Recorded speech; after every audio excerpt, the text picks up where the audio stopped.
Assalamualaikum warahmatullahi wabarakatuh. Perkenalkan, nama saya Novi Susilawati, NPM 11206031, yang akan mempresentasikan hasil skripsi saya yang berjudul Penguatan Resiliensi and Meaning in Life Penyandang Disabilitas Daksa Akibat Kecelakaan Lalu Lintas melalui Perkonseling di Kabupaten Tegal. Dan dosen pembimbing satu saya, Profesor Dr. Andes Siti Hartina DSMM, dan dosen pembimbing dua saya, Ibu Sri Adi Nurhayati SPSSI MM. Yang pertama adalah latar belakang masalah, di mana terdapat 4 poin penting, yaitu kecelakaan lalu lintas, kehilangan anggota tubuh atau mengalami kecacatan disabilitas. Yang ketiga, belum menerima keadaan yang sekarang atau belum bisa menemukan makna hidup. Yang keempat adalah saat meaning in life yang belum kembali, maka diperlukannya resiliensi melalui perkonseling.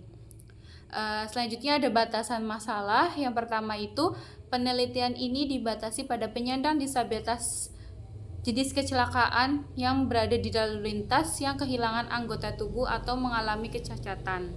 Yang kedua, fokus penelitian ini adalah penguatan resiliensi pada perilaku individu yang tidak balance. Yang ketiga adalah layanan konseling sebaya atau perkonseling ini diberikan kepada penyandang disabilitas maksimal sebanyak 2 kali.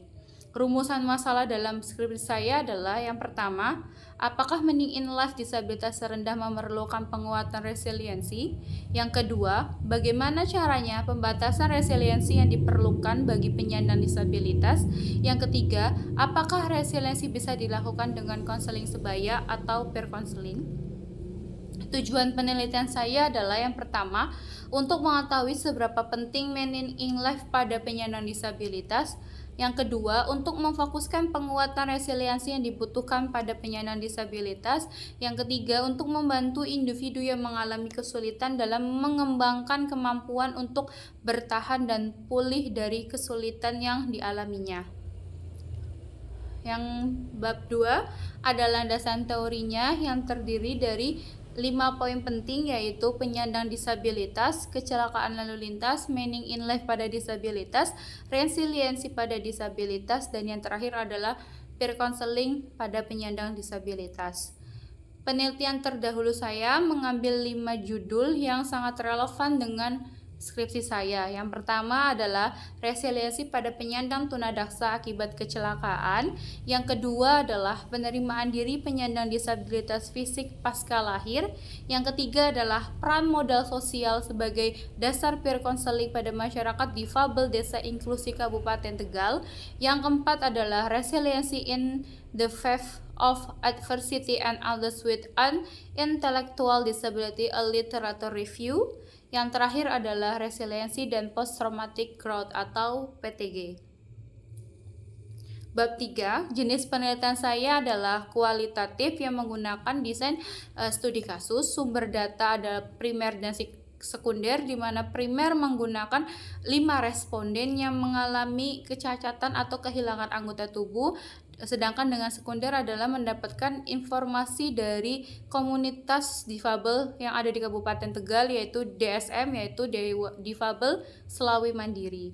Teknik pengumpulan data saya menggunakan wawancara, observasi, dan dokumentasi, di mana observasi dilakukan sebelum wawancara dan sebelum peer counseling, di mana wawancara dilaksanakan 1 kali dengan wawancara depth interview secara mendalam. Teknik analisis data saya menggunakan triangulasi waktu dan trianalisis teknik, di mana triangulasi ini untuk menguji keabsahan apa hasil data yang sudah saya peroleh.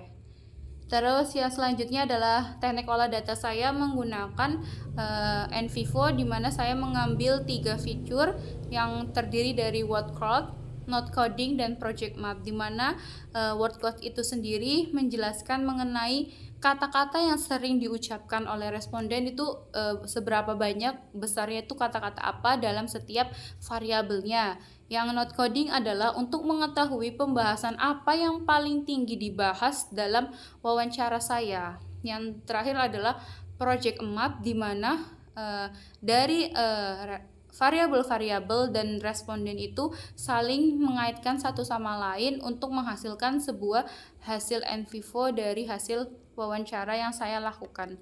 Lokasi penelitian saya ada di Kabupaten Tegal yang terdiri dari 5 desa, yaitu dari 4 desa, yaitu Jatimulya, Duku Salam, Pesarean, dan Bengle. Bab 4, pembahasan. Hasil penelitian ini mengungkapkan temuan yang diperoleh di lapangan bahwasannya ada 5 responden yang menjadi objek penelitian ini. Namun, diantaranya memiliki proses yang berbeda. 3 responden dikatakan sudah berhasil atau bangkit melalui proses disabilitasnya, sudah menerima keadaannya setelah mengalami kecelakaan. 1 responden dianggap menuju keberhasilan atau one proses, di mana ia masih sering mengalami up and down dalam menumbuhkan resiliensinya. Dan responden terakhir saya adalah beliau yang belum bisa bangkit atau bisa dikatakan dibutuhkannya layanan lebih lanjut untuk mengungkapkan atau meningkatkan resiliensi yang dimiliki oleh responden agar menemukan makna hidup yang seharusnya ia temui. Penjelasan lebih lanjut dijelaskan sebagai berikut. Resiliensi yang tinggi akan berdampak pada keberhasilan sebuah meaning in life, di mana disabilitas yang memiliki resiliensi rendah tidak akan mampu menemukan makna hidup dalam perjalanannya. Terlebih, resiliensi disabilitas khusus memiliki faktor keberhasilan dengan adanya faktor pendukung dari keluarga dan lingkungan, karena semua itu sangat berdampak untuk proses resiliensi disabilitas. Memunculkan sebuah meaning in life terletak pada sebuah keberhasilan disabilitas untuk bangkit. Salah satunya caranya adalah melaksanakan perkonseling guna untuk menggali perasaan disabilitas dengan cara profesional oleh ahlinya, di mana perkonseling ini dilakukan oleh konselor yang sudah pada ahlinya, yaitu mahasiswa PBG UPS yang bernama Mas Witnal. Sebuah keberhasilan disabilitas untuk berubah berasal dari dirinya sendiri, bukan dari orang lain.